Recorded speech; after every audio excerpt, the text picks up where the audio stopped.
L'activité économique, elle est souvent liée à l'eau. On pourrait avoir l'équivalent d'une centrale nucléaire.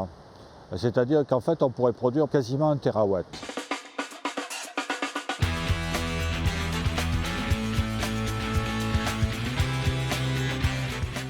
Localement, l'eau était plutôt disponible. Dans le cas du changement climatique, on va sans doute vers une raréfaction de cette ressource. Les problèmes commencent à se poser. Les énergies renouvelables, ça rapporte de l'argent. Mais moi, il me semble que le potentiel de déploiement est tellement énorme que ça pourrait être une ressource stable et donner une sécurité budgétaire aux collectivités locales. On est sur une exploitation qui a 650 hectares. La motivation première, c'est d'être de plus en plus autonome en énergie. On s'est rendu compte qu'on faisait plus d'énergie que ce qu'on en consommait. Et donc du coup, on revend nos surplus d'énergie. Donc on est aussi producteur d'énergie.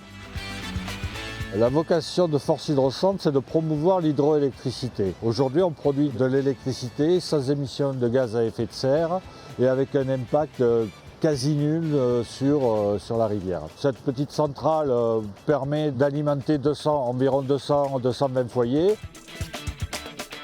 Ici, on se trouve dans une centrale cogénération biomasse. Le réseau de chaleur alimente à peu près 18 000 logements.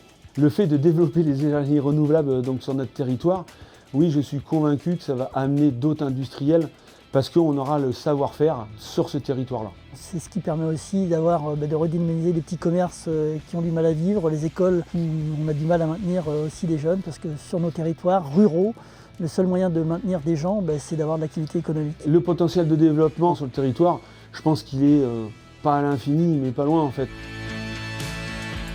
On a créé par exemple un label qui s'appelle le label Limoges Durable. Alors c'est un label d'engagement qui est gratuit et ça permet à des gens de se rassembler, d'identifier des grands besoins et ça permet surtout de créer des projets à impact et de faire les choses en grand.